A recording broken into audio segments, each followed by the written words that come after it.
With me, my special guest, trial attorney and New York City political commentator Nicole Brenecki, along with the senior contributor at The Federalist, Ben Weingarten. Ben, you going to do Sober October? I unintentionally raised a pint to those honoring Sober October last night and broke this, unfortunately. But that said, I think your point is really well taken, actually, this notion that people are trading one vice for another, and the medicating and the self-medicating and the drug usage, the decline in drinking is great for our health. There has all sorts of benefits, just like eating well has all sorts of benefits. But if you're replacing it with drugs that alter the chemistry of your brain and lead to all sorts of other maladies, I think that's a major problem. And I think it's what we're going to be talking about probably for the next generation of all these people using drugs and medication and not being themselves. Yeah, unfortunately, and it just seems that you're being really hobbled by the high potency THC drugs, and the psychological impact of that is potentially tremendous, especially as you get older. And if you start when you're younger, what the long-term consequences are. And during brain formation and all this other stuff. So, all right. Okay, are you doing Sober October? Yes or no? No, I'm not. Okay, all right.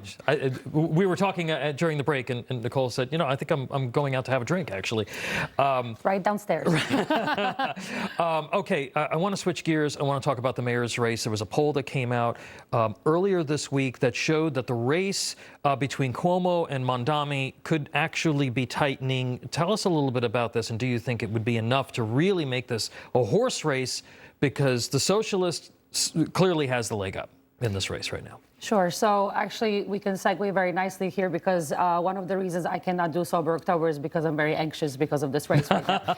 So yes, right now Mamdani is at 46%, Cuomo is at 33%, which means that he had a 10-point jump. It's very significant. I attribute that to the dropping out of Eric Adams.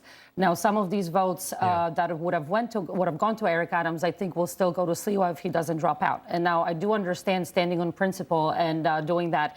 But also, I think there's a time that you have to be pragmatic and consolidate behind one candidate that has a real shot at winning this. Yeah. So there's 4 weeks left. I think the interesting point will be the debates that were coming up. Coming up, and I think that will provide more clarity as to who will actually win that.